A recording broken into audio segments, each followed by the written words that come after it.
The holiday shopping season looks a lot different this year, with many Canadian stores under lock and key. Well, it impacts it greatly, and I just have to pivot. I have to move in a different direction and do what I can to keep my business going. I've been doing a lot of virtual appointments with people where I actually take them around my store with my phone. In Manitoba, businesses can stay open to sell essential items only, and the province has taken extra measures to make sure big box stores that remain open can't skirt the rules. Remember that the right to shop is not as important as the right to life. But in Quebec, shoppers filled the streets Sunday, lining up outside stores. Well, we have nothing else to do, due to Corona, so we're just going out on Sundays, having fun, Honestly, it's pretty busy, and most people are wearing masks, so it's not too bad. On Monday, Toronto and the nearby Peel region joined Manitoba in banning in-store shopping for non-essential items, forcing many businesses to rely solely on online sales over the key holiday shopping season. It's a lose-lose for everyone in Manitoba right now, and it's a win for the Amazons of the world. The Retail Council of Canada says pivoting to online sales is easier said than done for many businesses. They still rely on their brick and mortar store, and it's nearly impossible to move all those sales to online. Industry experts say right now the best way to help is by shopping local this holiday season and doing your part to ensure the virus gets under control and these businesses can open their doors once again. Robin? Marney Blunt in Winnipeg. Thanks, Marney. Tomorrow, a new aid program goes into effect in a bid to save businesses on the brink. The rent subsidy was first introduced in April, but it was up to landlords to apply. Now the federal government has changed the rules to make tenants eligible. David Akin explains.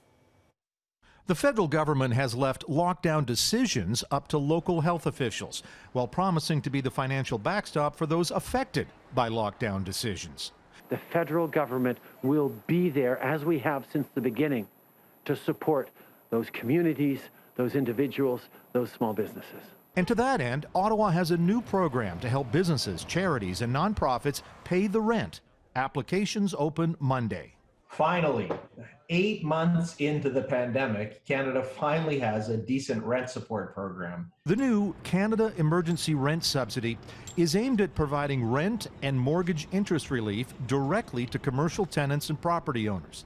Organizations can apply to Revenue Canada for a subsidy of up to 65% of eligible expenses incurred from September forward. And those organizations closed because of a public health order can qualify for a 25% top-up, effectively giving them a 90% subsidy. That is good news. It will make the difference in terms of allowing some firms to get through what we expect to be just a brutal December for so many small firms. The new rent subsidy program will run at least until next June, though there may be changes in the new year. But more may be needed, and opposition politicians in Ottawa will push for those changes this week in the House of Commons. I absolutely believe that the public health advice to stay at home is essential. But what that public health advice has to be coupled with is an understanding of the reality that people are faced with. Business groups say the rent subsidy program can be improved by making it retroactive to the spring. The number one question we're getting from small business owners is, great that my go forward rent may be partly covered, but what do I do with the $100,000 worth of rent debt that is still haunting me as a business owner? And even with the improved business aid programs, the Canadian Federation of Independent Business believes as many as 200,000 small businesses will be forced to shut their doors for good before this pandemic ends. David Akin, Global News, Ottawa.